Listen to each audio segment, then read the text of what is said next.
నమస్తే బీసీఎన్ న్యూస్తో మీ ముందున్నది ఆనంద్ రాజ్ కుమార్. ఈనాటి వార్తల్లోని ముఖ్యాంశాలు. మంగళగిరిలో హనుమాన్ ఫౌండేషన్ ప్రాజెక్టు ప్రారంభించిన డిప్యూటీ సీఎం పవన్ కళ్యాణ్. ఈ ప్రాజెక్టు ద్వారా మానవ వన్యప్రాణి సంఘర్షణ తగ్గించడమే లక్ష్యమని వెల్లడి.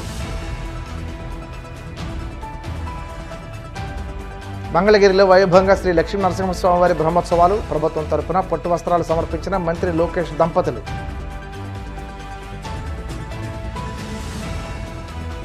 లోకేష్ రెడ్ బుక్ రాజ్యాంగానికి వైసీపీ శ్రేణులు భయపడరన్న మాజీ మంత్రి కొడాలి నాని. 2029లో జగన్ సీఎం కాడు తథ్యమని స్పష్టం.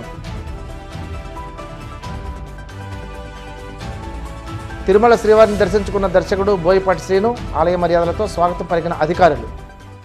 ప్రపంచ వన్యప్రాణుల దినోత్సవం సందర్భంగా మంగళగిరి ఏపీఎస్పీ బెటాలియన్ ప్రాంగణంలో జరిగిన కార్యక్రమంలో ఉప ముఖ్యమంత్రి పవన్ కళ్యాణ్, మంత్రి కందుల దుర్గేష్ పాల్గొన్నారు.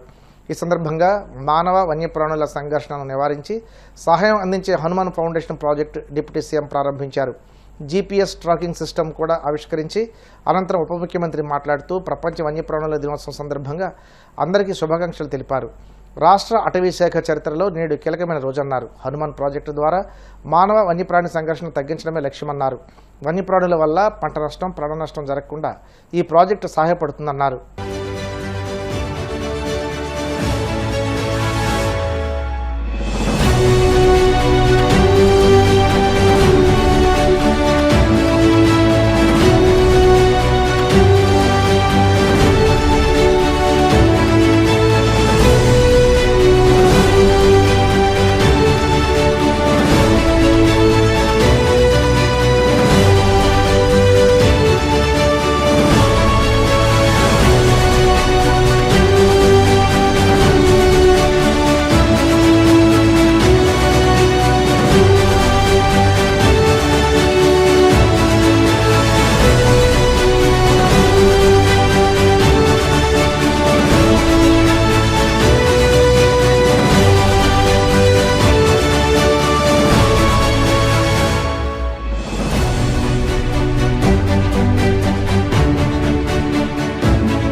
రాష్ట్ర అటవీ శాఖ చరిత్రలో చాలా కీలకమైన అడుగుగా చెప్పుకునే ఈ హనుమాన్ ఫౌండేషన్ ప్రారంభోత్సవానికి విచ్చేసిన జిల్లా ఇన్ఛార్జ్ మంత్రి శ్రీ కందుల దుర్గేష్ గారికి, మన environment, forest and science and technology ముఖ్య కార్యదర్శి కాంతిలాల్ దండే గారికి, పీసీసీఎఫ్ శ్రీ పివి చలపతిరావు గారికి, అటవీ శాఖ అడ్వైజర్ శ్రీ పి మల్లికార్జునరావు గారికి, అడిషనల్ పీసీసీఎఫ్ శ్రీ రాహుల్ పాండే గారికి, కలెక్టర్ అండ్ జిల్లా మ్యాజిస్ట్రేట్ శ్రీమతి తమీం అన్సారియా గారికి, అటవీ శాఖ ఐటీ సలహాదారు పి నాగేశ్వరరావు గారికి, అటవీ శాఖ సలహాదారు శ్రీ అంకారావు గారికి, ఆంధ్రప్రదేశ్ రాష్ట్ర వైద్య సేవలు మరియు మౌలిక సదుపాయాల అభివృద్ధి సంస్థ చైర్మన్ శ్రీ చిలపల్లి శ్రీనివాస్ గారికి,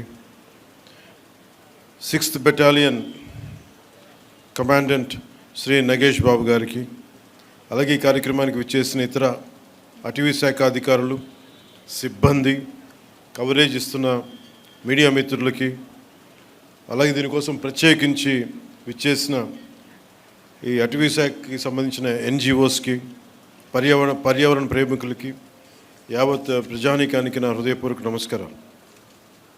ఈ Hanuman healing and nurturing units for monitoring, aid and nursing of wild life, దీని ముఖ్య ఉద్దేశం మానవ వన్యప్రాణి సంఘర్షణని నివారించడం, తగ్గించడం కోసం రూపకల్పన చేసిన సమగ్ర సాంకేతిక శాస్త్రీయ కార్యక్రమం. ఈ ప్రాజెక్ట్ ద్వారా ముఖ్యంగా మన చిత్తూరు జిల్లా,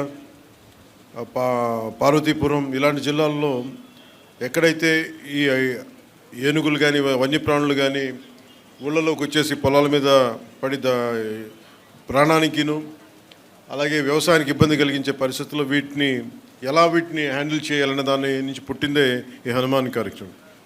ఈ ప్రాజెక్ట్ ద్వారా సరిహద్దు గ్రామాల ప్రజలకి రక్షణ, వారి జీవనోపాధికి భద్రత కల్పించడం, వన్యప్రాణుల సంరక్షణ చర్యలు మరింత కట్టుదిట్టంగా ముందుకు తీసుకెళ్తాం.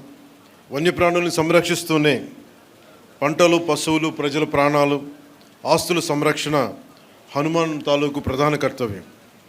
ఏదైనా సంఘర్షణ చోటు చేసుకున్నప్పుడు వెంటనే స్పందించడం, వారికి కావాల్సిన ఉపశమన చర్యలు, పరిహారం చెల్లింపు వ్యవస్థల్ని హనుమాన్ ఫౌండేషన్ నిర్వహిస్తుంది. అలాగే పంచాయతీరాజ్, వ్యవసాయ, ఉద్యాన, రెవెన్యూ, పోలీస్ శాఖలతో పాటు ఇతర శాఖలతో సమన్వయం చేసుకుంటూ అటవీ శాఖ హనుమాన్ని ముందుకు తీసుకెళ్తాం. ఈరోజు ఈ హనుమాన్ ప్రాజెక్ట్ కోసం మొట్టమొదటిసారి రాష్ట్రంలో పూర్తి సాంకేతికతతో కూడిన, అంటే GPS ట్రాకింగ్ ఇలాంటి సాంకేతికతతో కూడిన 100 వాహనాలని ప్రారంభించాం. దాంట్లో 93 rapid response and rescue team vehicles, 7 wild life ambulances ఉన్నాయి. వీటికి అనుసంధానంగా విశాఖపట్నం, రాజమహేంద్రవరం, తిరుపతి, బైరిట్లలో 4 wild life rescue and treatment సెంటర్స్ని ఏర్పాటు చేస్తూ ఉన్నాం. 19 ర్యాపిడ్ రెస్పాన్స్ టీమ్స్ సిద్ధంగా ఉన్నాయి. ప్రతి వాహనంలో అటవీ రేంజ్ ఆఫీసర్, జంతు వైద్య సిబ్బంది, ట్రైబల్ హెల్పర్స్, గిరిజన సహాయకులు, para veterinarians, trained and community based veterinarians, community based animal వర్కర్స్తో కూడిన పూర్తి స్థాయి వ్యవస్థ ఉంటుంది. గ్రామ స్థాయిలో వన్యజీవి రక్షక్ అని అటవీ శాఖ ఆధ్వర్యంలో తయారు చేస్తూ ఉన్నాం. వీరికి రెస్క్యూ కిట్లు అందిస్తూ ఉన్నాం.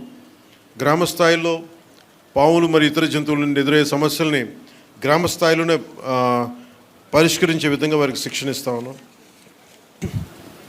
ముందస్తు హెచ్చరికలు ఇచ్చే వ్యవస్థని అటవీ సరిహద్దు గ్రామాల్లో అమలు చేస్తూ ఉన్నాం. Advanced weather and alert reporting system మరియు కమాండ్ కంట్రోల్ సెంటర్ ద్వారా బల్క్ మెసేజింగ్ సిస్టమ్ అభివృద్ధి చేస్తూ ఉన్నాం. ఈ హనుమాన్ లక్ష్యం వైల్డ్ లైఫ్ ఇంటరాక్షన్ని కాన్ఫ్లిక్ట్గా కాకుండా రెస్పాన్సిబుల్, బాధ్యతగా ఒక కోలివింగ్గా మార్చడం. అంటే మనం భూమి అనేది ఒక మనిషికే కాదు, జంతువులకు కూడా మనం వాటి పట్ల కూడా మనకు బాధ్యత ఉంది. వసుదైక కుటుంబకం అనే సిద్ధాంతాన్ని నమ్మేవాళ్ళం మన దేశం. సో అలాంటి వారి కోసం ఈ హనుమాన్ ఆ సిద్ధాంతాన్ని మరింత బలంగా ముందుకు తీసుకెళ్తుంది. అటవీ శాఖ అధికారులకి, ఫ్రంట్లైన్ సిబ్బంది వారి అంకిత భావం, కష్టపడి చేసిన సేవల్ని మనస్ఫూర్తిగా నేను అభినందిస్తా ఉన్నాను. మంగళగిరి శ్రీ లక్ష్మీ నరసింహస్వామి వారి బ్రహ్మోత్సవాలు అత్యంత వైభవంగా జరుగుతున్నాయి. ఈ ఉత్సవాల్లో మంత్రి నారా లోకేష్, ఆయన అర్ధాంగి బ్రాహ్మణి పాల్గొన్నారు. సోమవారం అర్ధరాత్రి 12 గంటలకు నిర్వహించిన శ్రీవారి కళ్యాణ మహోత్సవంలో పాల్గొని రాష్ట్ర ప్రభుత్వం తరపున స్వామివారికి పట్టు వస్త్రాలు సమర్పించారు. వార్షిక బ్రహ్మోత్సవాలలో కీలక ఘట్టమైన శ్రీవారి కళ్యాణాన్ని పురస్కరించుకుని ఆలయానికి చేరుకున్న లోకేష్, బ్రాహ్మణి దంపతులకు దేవస్థానం అధికారులు, ధర్మకర్తల మండలి సభ్యులు, స్థానిక నాయకులు ఘన స్వాగతం పలికారు. అనంతరం వేద మంత్రోచ్చారణలు, మంగళవాయిద్యాల నడుమ జరిగిన స్వామివారి కళ్యాణాన్ని భక్తి శ్రద్ధలతో తిలకించారు. కార్యక్రమం ముగిశాక వేద పండితులు మంత్రి దంపతులకు ప్రత్యేక ఆశీర్వచనాలు అందించారు. 2029లో వైసీపీ అధినేత జగన్మోహన్ రెడ్డి ముఖ్యమంత్రి కావడం తథ్యమని మాజీ మంత్రి కొడాలి నాని ధీమా వ్యక్తం చేశారు. మాజీ మంత్రి అంబటి రాంబాబు కుటుంబ సభ్యుల్ని కొడాలి నాని, ఇతర వైసీపీ నేతలు పరామర్శించారు. అనంతరం కొడాలి నాని మీడియాతో మాట్లాడుతూ కూటమి బెదిరింపులకు వైసీపీ శ్రేణులు భయపడరన్నారు. కూటమి ప్రభుత్వం అంబటి కుటుంబ సభ్యుల్ని తీవ్రంగా ఇబ్బంది పెట్టిందని టీడీపీ నేతలు కావాలనే అంబటి రాంబాబును రెచ్చగొట్టారన్నారు. అంబటి రాంబాబు క్షమాపణలు చెప్పిన టీడీపీ నేతలు ఆయన ఇంటిపై దాడి చేసి ధ్వంసం చేశారని, పోలీసుల సమక్షంలో ఇంటిపై దాడి జరిగిందని ఆగ్రహం వ్యక్తం చేశారు. లోకేష్ రెడ్ బుక్ రాజ్యాంగానికి వైసీపీ భయపడదని, 2029లో జగన్ సీఎం కావడం తథ్యమని స్పష్టం చేశారు. ఆయన ఎప్పుడు కూడా ఒక వ్యక్తిని దూషించటమో, లేకపోతే ఒక వ్యక్తిని కించపరిచి మాట్లాడటమో, లేకపోతే ఒక వ్యక్తిని బూతులు తిట్టినటువంటి సంఘటనలు మనం చూడాల. చాలా మర్యాదగా, చాలా పద్ధతిగా వారు వీరు అంటారు, గౌరవించేటువంటి భాషలోనే ఆయన మాట్లాడతారు. ఆయనకి ట్రాప్లోకి లాగాలని చెప్పి ఒక నీచమైనటువంటి బ్యానర్ జగన్మోహన్ రెడ్డి గారి మీద కట్టి తిరుమల లడ్డూ గురించి ఆయన గుడికి వెళ్ళి ఆ బ్యానర్ తీయమని చెప్పి ఆ బ్యానర్ దగ్గర ఆగి ఆ ముందు రోజు మాట్లాడితే ఆయన వచ్చే దారిలో కర్రలు పట్టుకొని కొంతమంది చిల్లర మోకని పెట్టుకొని అంబటి రాంబాబు గారిని అమ్మనా బూతులు తిట్టిస్తే ఆయన ఆవేశంతో వీళ్ళందరూ ఎందుకు ఆయన్నే రమ్మనమని చెప్పి చంద్రబాబు నాయుడు గురించి మాట్లాడిన మాట వాస్తవం. అయితే ఇంటికి వచ్చి రియలైజ్ అయ్యి ఆయన ఏం చెప్పాడు, నేను ఆవేశంలో తప్పుగా మాట్లాడాను, మాట్లాడి ఉండాల్సింది కాదు, కాకపోతే ఆవేశంలో మాట్లాడాను కాబట్టి ఆ మాటలు వెనక్కి తీసుకుంటున్నా అని చెప్పి అపాలజీ చెప్పాడు. అయినా కూడా ఏదో అంబటి రాంబాబు గారి ఇంటి మీద దాడి చేస్తే ఈ రాష్ట్రం ఉన్నటువంటి వైఎస్ఆర్ కాంగ్రెస్ పార్టీ మొత్తం తీసేస్తారనుకున్నారా? జగన్మోహన్ రెడ్డి గారు ఎట్టి పరిస్థితిలో తీడు. ఏ కార్యకర్త కూడా వెనక్కి తగ్గేటువంటి పరిస్థితి లేదు. దాడి చేయటం కాకుండా ఇంట్లో ఆడవాళ్ళని బూతులు తిట్టడం, ఆడవాళ్ళు ఉన్నటువంటి ఇంటి మీద దాడి చేసి కార్లు పగలు కొడతాం, ఇల్లు పగలు కొడతాం, ఆఫీస్ పగలు కొడతాం. ఈ చేతగాని పోలీసులు దగ్గరుండి కాపలాగా ఉండి ఇవన్నీ కూడా చేయించినటువంటి కార్యక్రమాలు. ఆయన అరెస్ట్ చేసి జైల్లో పెట్టారు. ఇప్పుడు ఏమైంది?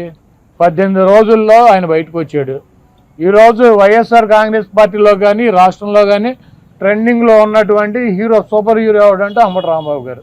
ఆయన్ని మా పార్టీలోనూ ఈ రాష్ట్రంలోనూ ఆయనకున్నటువంటి ఆయన ఒక 40 సంవత్సరాలు 30 సంవత్సరాలు సంపాదించుకున్నటువంటి ఇమేజ్కి 3 ఇంతలు ఇమేజ్ తెచ్చిపెట్టారు ఆయన. కాబట్టి మీరు ఇంత దుర్మార్గంగా వ్యవహరిస్తున్నా కూడా, మీరు అప్రజాస్వామ్య పద్ధతిలో వైఎస్ఆర్ కాంగ్రెస్ పార్టీని అణచివేయాలని చెప్పి ప్రయత్నిస్తున్నా కూడా, మీరు జైల్లో పెట్టినటువంటి ఏ వ్యక్తి కూడా రాజకీయాలు వదిలేసి పారిపోలేదు. ఇది గుర్తుపెట్టుకోండి. ఏ వ్యక్తి కూడా తగ్గేటువంటి పరిస్థితి లేదని చెప్పి ఇంకా బలంగా జగన్మోహన్ రెడ్డి గారికి మద్దతుగా మిమ్మల్ని ఎండగట్టేటువంటి కార్యక్రమాలు తీసుకుంటున్నారు. మీ ఎర్ర బుక్కులకి, మీ పసుపు బుక్కులకి ఇక్కడ భయపడేవాడు ఎవడో లేడన్నదే గుర్తుపెట్టుకోవాలి. చూస్తూ ఉన్నాం ఈరోజు ఈ రాష్ట్రంలో పరిపాలన ఏ విధంగా జరుగుతుంది, ఏ స్థాయికి రాజ్యాంగం అమలు చేస్తూ ఉన్నారనేది అంబటి రాంబాబు గారి అరెస్టు, ఆ పరిణామాలతో ఈ రాష్ట్రం మొత్తానికి కళ్ళకు కట్టినట్టు చూపించారు. వీళ్ళ స్వయంగా ఒక రాజ్యాంగాన్ని రాసుకుని దానికి రెడ్ బుక్ రాజ్యాంగం అని పేరు పెట్టుకుని ఇష్టానుసారంగా, చాలా చిత్రం ఏంటంటే ఎవరినైతే బాధించారో, దుర్భాషలాడారో, ఎవరి ఇంటి మీద దాడి చేసి ఎవరు ఆఫీస్ తగలబెట్టి చేశారో వాళ్ళనేమో సెంట్రల్ జైలు పంపించారు రాంబాబు గారిని. దాడులు చేసిన వాళ్ళకి, బూతులు తిట్టిన వాళ్ళని ప్రొటెక్ట్ చేసి స్టేషన్ బెయిల్ ఇచ్చి ఇంటికి పంపించారు. ఈ ఒక్క సంఘటన ఈ రాష్ట్రంలో శాంతి భద్రతలను ఎలా నడుపుతున్నారో, తెలుగుదేశం పార్టీ వారి అనుబంధ పార్టీలు ఏ విధంగా పరిపాలన చేస్తున్నాయనడానికి ఇది పెద్ద ఉదాహరణ. వాళ్ళు అనుకున్నట్టుగా ఇలాంటి సంఘటనలు వైఎస్ఆర్ పార్టీ నాయకుల్ని, కార్యకర్తల్ని, శ్రేణుల్ని ఏమీ భయపెట్టలేవు, బెదిరించలేవు. రాంబాబు గారి అరెస్టు తర్వాత వైఎస్ఆర్ పార్టీలో ఉన్న అన్ని స్థాయిల్లో నాయకుల్లో కూడా ఇంకా పట్టుదల పెరిగింది. ఏమవుతుంది, మహా అయితే కేసులు పెడతారు, జైలు పంపుతారు, ఇల్లు తగలబెడతారు, ఇంకా ఇంకా ఎక్కువైతే ప్రాణాలు తీసేదానికి కూడా సిద్ధమవుతారు. దానికి కూడా మనం సిద్ధంగా ఉండాలనేది ఒక తెగింపు అనేది ఇవాళ ఈ సంఘటన వల్ల అందరిలోనే వచ్చింది. ఆయన ఇలాంటి వాటికి, తాటాకి చప్పుళ్ళకి, మీ బెదిరింపులకి భయపడే రకం కాదు. ఢిల్లీలో సోనియా గాంధీ మొత్తం ఈ దేశాన్నే ఫింగర్ టిప్స్ మీద పరిపాలన చేస్తున్న సమయంలోనే ఢీ కొట్టిన నాయకుడు. ఆ జగన్మోహన్ రెడ్డి గారి నాయకత్వంలో మేము అందరం పనిచేస్తున్నాం. మీరు వచ్చి ఇంకా రెడ్ బుక్ అని భయపెడితే ఇక్కడ ఎవడో భయపడిపోవడానికి అయితే సిద్ధంగా లేడు. లోక్సభ తొలి దళిత స్పీకర్, టీడీపీ సీనియర్ నాయకుడు జీఎంసీ బాలయ్య వర్ధంతి సందర్భంగా ఆయన తనయుడు అమలాపురం ఎంపీ హరీష్ నివాళులర్పించారు. ఈ సందర్భంగా ఆయన మాట్లాడుతూ బాలయోగి రాజకీయ విలువలు ఆదర్శప్రాయమైనవని, పారదర్శకత, నిష్పాక్షిపతకు ముఖ్యమని ఇచ్చిన నేత కొనియాడారు. దేశానికి, రాష్ట్రానికి ఆయన అందించిన సేవలు చిరస్మరణీయమన్నారు. కోనసీమ ముద్దుబిడ్డ బాలయోగి ఆశయ సాధనకు ప్రతి ఒక్కరూ కృషి చేద్దామని పిలుపునిచ్చారు. ఇక్కడికి విచ్చేసిన Telugu Desam party, Janasena party, BJP party, ఇతర పార్టీలందరూ కూడా ఎప్పుడైనా సరే జీఎంసీ బాలయోగి గారు అంటే మాత్రం ఆయన ఏ కార్యక్రమం అయినా సరే పార్టీలకి అతీతంగా ప్రతి ఒక్కరు కూడా వచ్చి హాజరయ్యి ఆయనకి ఈ రోజున నివాళులు అర్పిస్తూ వచ్చిన ప్రతి ఒక్కరికి కూడా పేరు పేరున నమస్కారాలు తెలియజేసుకున్నా. ఈరోజు మా నాన్నగారు వర్ధంతి 24 సంవత్సరాలు అయినా సరే ఎప్పుడు ప్రతి ఒక్కరు గుండెల్లోని పెట్టుకుంటారు. ఎప్పుడు నాన్నగారి కార్యక్రమం అయినా సరే పిలిచినా పిలకపోయినా అందరూ కూడా రావడం ఎప్పుడు మేము ప్రతి సంవత్సరం కూడా మేము గమనిస్తున్నాం. కానీ ప్రతి సంవత్సరం కూడా బాధ్యత తీసుకుంటూ కార్యక్రమాన్ని ఇంకా బాగా చేయాలి, ఆ నాన్నగారు ఘాట్ని ఇంకా అభివృద్ధి చేయాలి. ఆ విధంగా ఎప్పుడు నాకు బాధ్యతలు అప్పగించినప్పటి నుంచి కూడా దాని బాధ్యత నిర్వహిస్తూ దాన్ని ముందుకు తీసుకెళ్తున్నాం. మేము ఎప్పుడూ ఒకటే ఆలోచన, నాన్నగారు ఎప్పుడు ఈ బిఆర్ అంబేద్కర్ కోనసీమ జిల్లా అయినా సరే, అమలాపురం పార్లమెంట్ అయినా సరే ఎప్పుడు దీని రూపురేఖలు మార్చారనే ఏకైక ఆలోచనతో ఆయన ఇది ఒక బంగారు కోనసీమగా తయారు చేయాలని ఆయన ఎప్పుడు కృషి చేసేవారు. ఆయన కొడుకుగా ముందుకు వచ్చినప్పటి నుంచి కూడా, నేను ముందుగా వచ్చినప్పటి నుంచి కూడా ఎప్పుడూ కూడా ప్రజలు ఏ విధంగా మీరు బాలయోగి గారి అబ్బాయి అని చెప్పి నా పైన చూపించిన ప్రేమ ఎప్పుడు నేను మర్చిపోలేని పరిస్థితి. ప్రతి సంవత్సరం కూడా అది నేను ప్రతిరోజు కూడా అది గుర్తుపెట్టుకుంటూ ఆయన నడిచిన విధంగా ఆయన కొడుకుగా ముందుకు అడుగులు వేస్తూ ఆయన ఆనాడు అనుకున్న అభివృద్ధి మనం ఎప్పుడూ కూడా అది నా ఒక బాధ్యతగా నిర్వహించుకుంటూ అన్నిటినీ కూడా మేము పూర్తి చేసుకుంటూ వెళ్తున్నాం.